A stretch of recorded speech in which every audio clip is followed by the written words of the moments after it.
What's going on, guys? Josh here from PixelFart, back with another video. In this video I'm going to be doing a first impressions of Call of Duty Black Ops 3. I'm going to give you my likes, my dislikes, and I'm going to let you guys know whether or not I think you should pick up the game. So let's get into it. To start off, let's go ahead and talk about my likes. And obviously everything I'm going to be talking about is mainly going to be about the multiplayer. I will talk about zombies and campaign a little bit here, but we'll go ahead and just talk about multiplayer for the most part, just as a general heads up.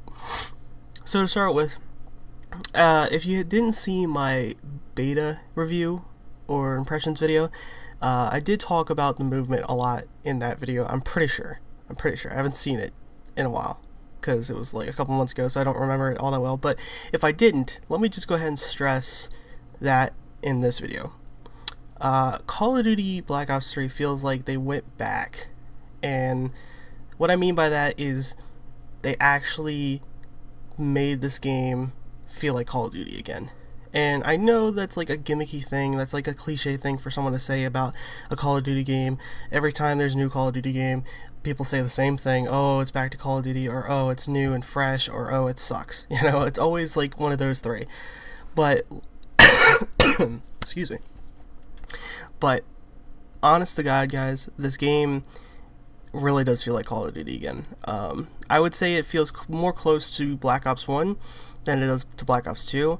I don't know, it feels right. The controls feel right. The movement and the pacing feels just right. You know, this game, one of the things I do like is that there's subtle little touches that you don't really notice until, you know, randomly you just realize, oh, hey, they just added this and didn't, you know, some things you just don't really notice unless you really pay attention.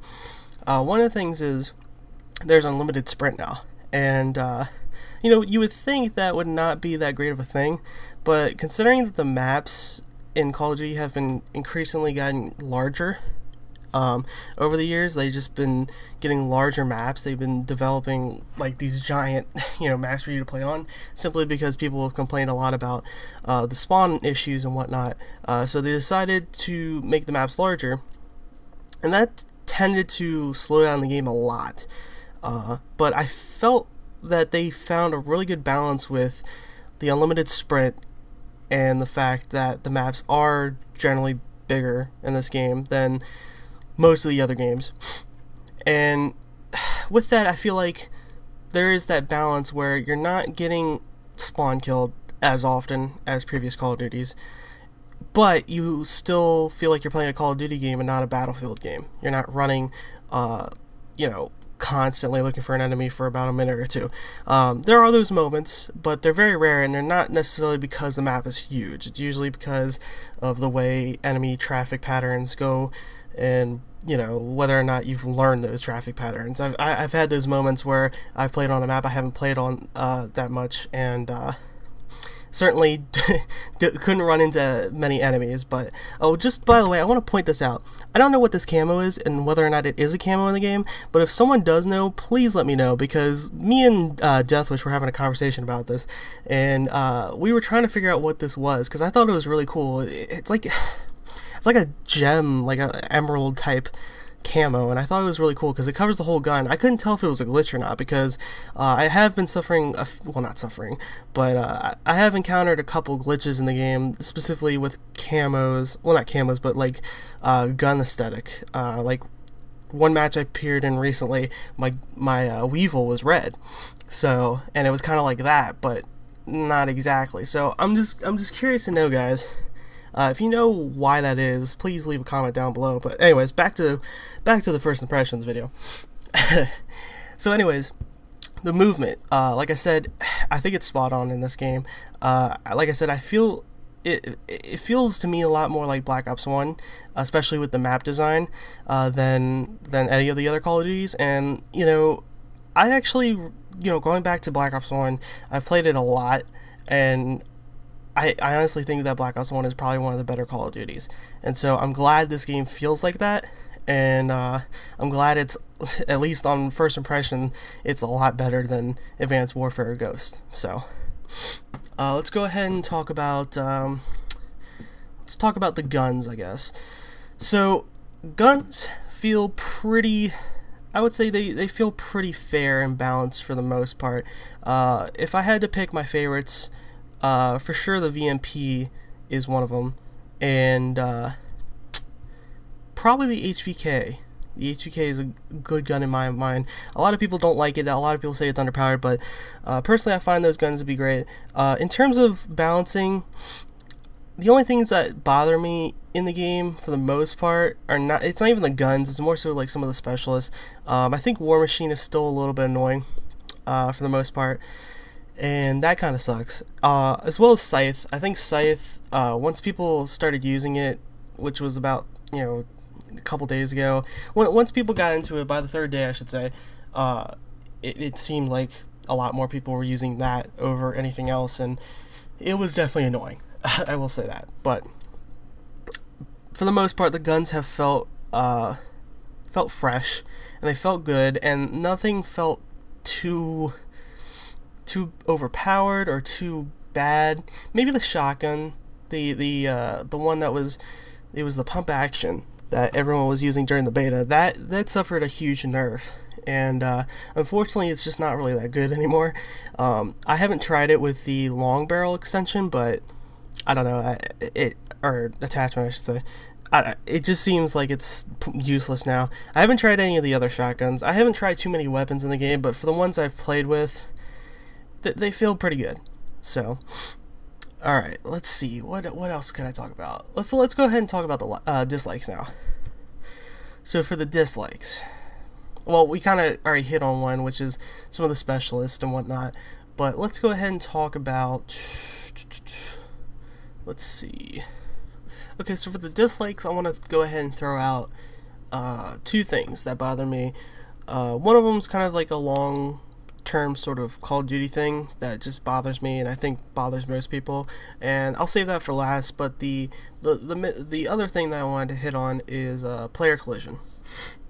And I wasn't someone who talked too much about this during my time with it. Talking to one of my friends and playing the game, he's Deathwish at least, I should say, has a lot more trouble with player collision than I have. But that being said, I do think it is somewhat of a problem in the game,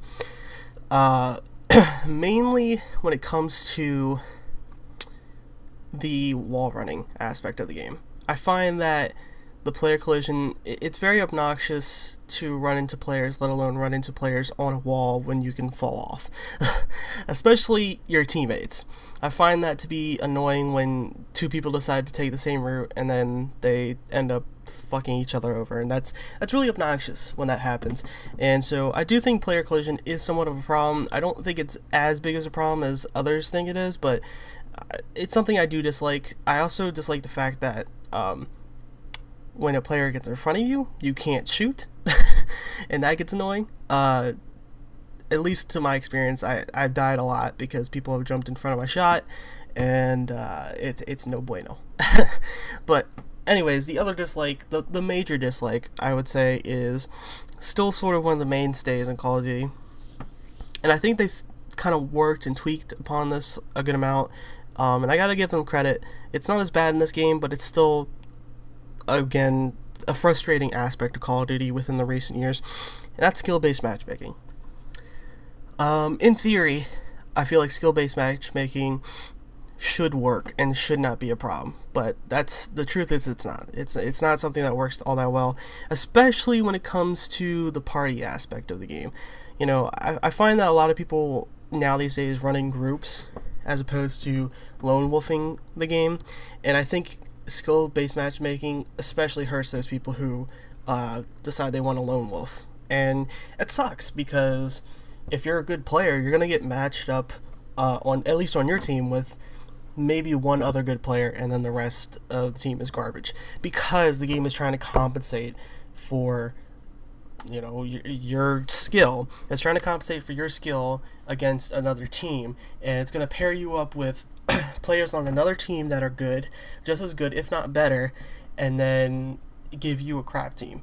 And a lot of times what will happen is, because of matchmaking and how it works, you may be a lone wolf with another good player on your team and the rest of your team is garbage, but the other team will have a full party simply because they can't just disband the party and put 2 other players on that team that are equally as good as the people at the bottom half of your leaderboard. And that's the most frustrating aspect of Call of Duty, because at the end of the day, if you lone wolf, you're probably gonna, if you're good enough, you'll win about 60% of your games at best, I would say. Maybe I'm wrong. Maybe, someone like an Optic Nade Shot or somebody that could win most of their games. But I feel like if you're at least an above average player, you're gonna have a hard time playing Call of Duty by yourself for the most part. Simply because a lot more people run in parties, run in groups, run in full teams, and the game is kind of rigged in a sense to in some ways punish good players by putting them against equally as good players and putting you in scenarios where you don't have a team that's equally as good as you, which sucks. I just kind of wish that Call of Duty was sort of, in theory, you should be able to have fully balanced teams, which, it's an ideological thing. It's not something that could really ever happen, but, it's something I would wish for, at least. I would rather have a game that didn't have skill-based matchmaking than a game that did, because I feel like that is more balanced in some regards.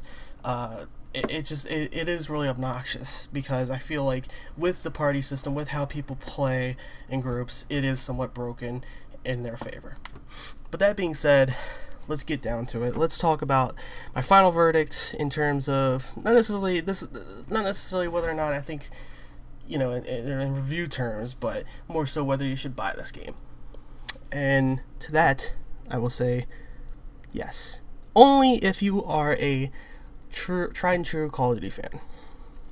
I feel like if you're one of the old school Call of Duty fans, I think this caters more towards that audience, as well as people who are really into the competitive scene. I think it caters to 2 audiences, but favors one over the other. I think you definitely can play this game casually. I think people do play this game casually. I play it pretty casually. But if you're someone who's ultra competitive, I do think there's a place for you, and I think that place is favored over the casual market for this game. And if you're someone who's really into Call of Duty, I definitely think you should pick this game up.